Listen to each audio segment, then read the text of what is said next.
pour l'administration de la plénitude des temps, à savoir de réunir en un toutes choses dans le Christ, les choses qui sont dans les cieux et les choses qui sont sur la terre en lui. Éphésiens 1:10. Nous pouvons envisager cela comme la finalité au-delà de cet âge. Et notre souci concerne cet âge. N'y a-t-il aucune issue ou aucun espoir pour au moins une approche de cela?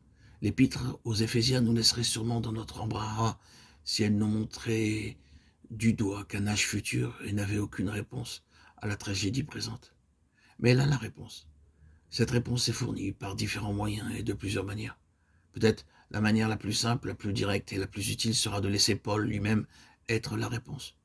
Vu que l'apôtre fait de telles revendications fortes et catégoriques quant à sa propre révélation personnelle, le mieux sera d'examiner cette révélation et ce qu'elle produisit dans la vie de cet homme. À la fin du chapitre 4, nous avons remarqué que le nom de la personne de Jésus-Christ est mentionné quelques 40 fois dans cette courte épître, pour plus tous les pronoms et les adjectifs possessifs. Il, celui, lui, son, ceci, en soi, est une grande clé.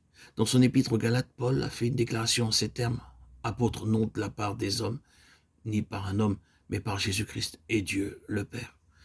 Je ne l'ai ni reçu d'un homme, mais par une révélation de Jésus-Christ, lorsqu'il a plu à celui de révéler en moi son Fils.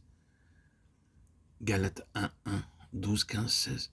Dans l'épître aux Éphésiens, qui est celle que nous considérons à présent, l'apôtre fait une très grande révélation.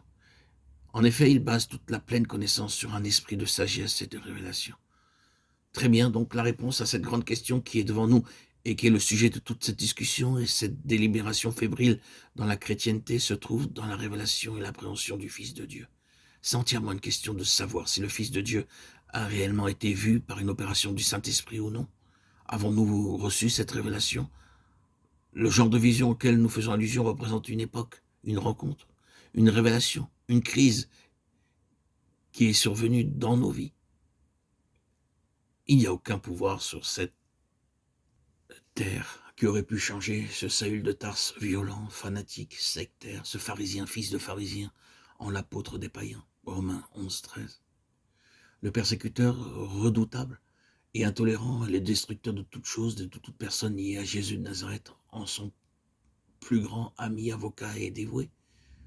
Le raisonnement n'aurait pas pu produire cela. Ni la persuasion, ni la persécution, ni le martyre n'auraient pu réaliser cela. Mais cela s'est accompli. Cette conversion a soutenu l'épreuve de toutes les persécutions, les souffrances et les adversités possibles à l'homme pour le restant de sa vie. Qui plus est, cela fournit la substance du plus grand de tous les ministères apostoliques d'une valeur intrinsèque, telle que d'avoir poussé au maximum tous les efforts et de les avoir épuisés à travers de nombreux siècles. Pour sonder, expliquer et comprendre qu'est-ce qui produisit cela, Paul répondrait: il a plu à Dieu de révéler en moi son Fils. Ou en d'autres termes, j'ai vu Jésus-Christ.